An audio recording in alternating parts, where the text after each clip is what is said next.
I think that Otohan Thull is the most dangerous enemy that Critical Role has ever faced. According to Ashton Greymore, this lady is nightmare fuel, and we quickly find out why. During the attack on the Seat of Disdain, Otohan isn't looking towards the attack. She knows that it's a distraction. Unfortunately, her focus gets pulled to Laudna way too fast. Hello, darkness.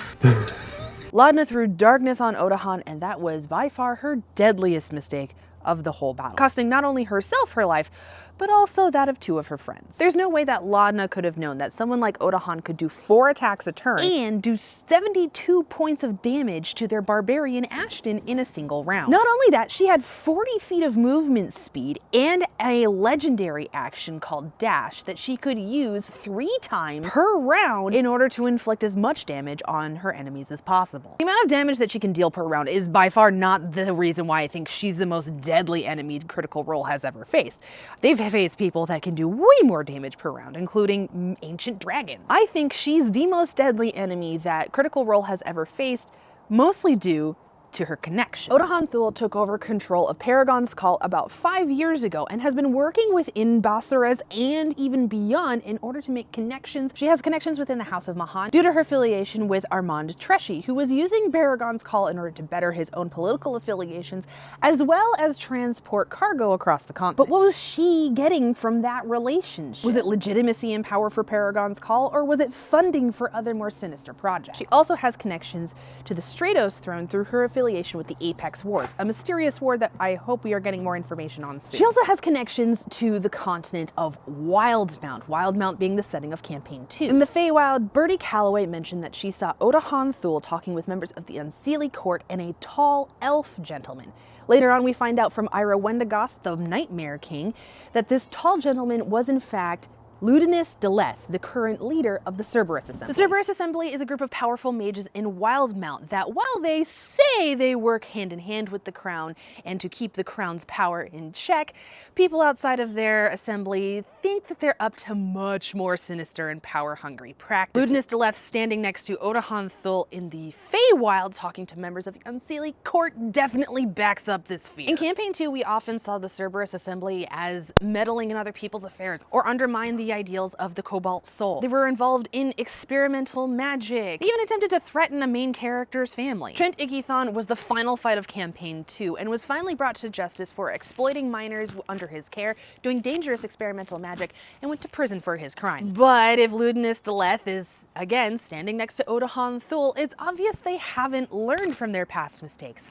And Otohan Thull being in the Faewild talking to them means that probably their goals are intertwined, which is bad news bears for Exandria. But there she is standing in the Faewild talking to members of the Unseelie Court, which means that her connections go even beyond the material plane, into other planes of existence. We find out from Bertie Calloway and you, the Unseelie Court was building something in the Faewild with the help of Ira Wendigoth. This device was known as the Veil Scatterscope, and he built a copy of it in the material plane after he was taking off the project in the Unseelie Court. This was right after the Calloways stole 2 very important things that were needed in order to complete the project. Ruidus showed up 5 years after Ferd's birth, and the Unseelie Court was apparently getting unexpected benefits from Ruidus showing up. What exactly these boons were, we are not certain, but it was enough to view what was on Ruidus using a magical telescope. After Ira Wendigoth was taken off the project, the Unseelie Court, he was then on the material plane and started working on the telescope again in order to view Ruidus. Why? We can't be sure. All right, everybody, quiet down, quiet down, quiet down. My name is Otohan. I am your new leader. Things are going to be changing around here. So I thought I would fill you in on what the plan is for the future, so that everybody just knows and we feel a little more secure. Handing over power can feel a little unstable at times, but I want to assure you all that there is a good plan in place. I have many plans, but this is the basic breakdown, all right? Are you ready? Yeah. No, you're not. This is gonna be great. Step number 1. We are going to become the most powerful crawler gang in Bassurass. Shouldn't be too difficult. All of you look pretty tough. I'm tough. Start putting out recruitment as soon as possible. I don't know, make them race to the death. Step number 2, we're going to make a deal with the Fae so that we can look at the moon. Not the big one, the little red one that acts weird. Any questions? Shouldn't be. It's completely clear. All of you should know exactly what's happening. Step number 3. We're going to hit up some friends in Wildemount, and they're going to give us all some potions. They've got some great experimental things happening over there in Wildemount, and I'm sure they've got something great up their sleeves. Does everything make sense up so far? I'm sure it does. You don't need to ask any questions. 4th, we are going to assassinate all ruinous born who do not comply. And then we're going to recruit the ones that do. Does that... We're still tracking here. We're still tracking this. Of course. Step number 5, I'm sure will come to us in the moment, or maybe I already have it up my sleeve and you just don't know. And step number 6, profit.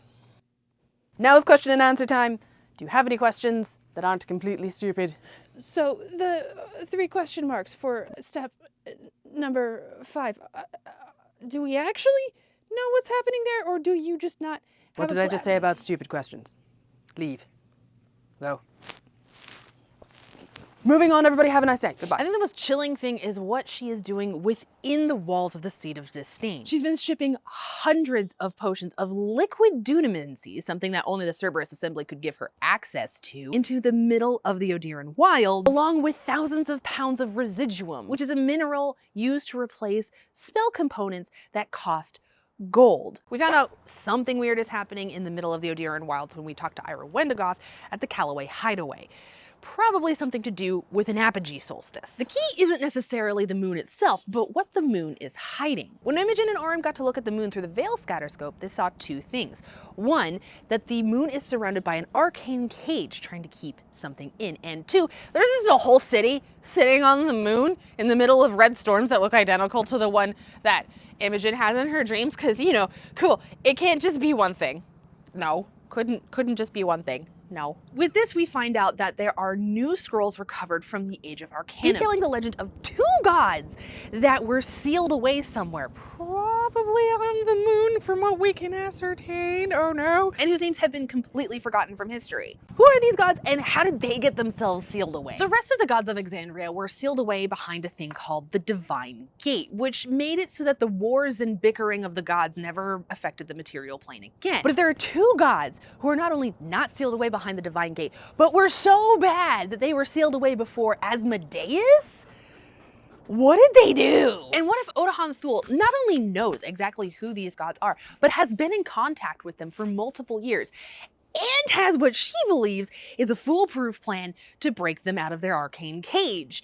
And that all has to do with an apogee solstice. Apogee solstice are actually a real astrological term, meaning the point at which a moon or satellite is the furthest away from the Earth. But on Exandria, it means something entirely different. It means a shift in power of the ley line, which causes the veil between planes to become very thin. Normal solstices happen every 20 to 30 years. Meanwhile, apogee solstices are much more powerful and only occur every 100 to 120 years.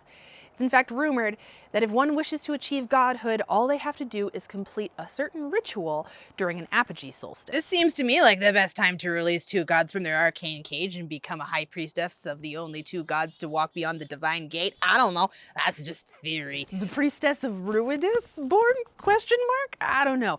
But that doesn't explain away the lycanthropy, or what they're shipping over into the middle of the Odiran Wilds in the first place, or even the Melty Assassins. How does she do that? And I need to know what the Cerberus Assembly gets out of this relationship. What is, I mean, they're just giving her a bunch of dunamancy? No. They're getting something out of it. That we are just going to have to wait and see. And in the meantime, if you are a lore monster, you should probably like and subscribe for more. And thanks for watching. Have a great day. Okay, cheers. I know. I'm being very loud near your food. I'm sorry.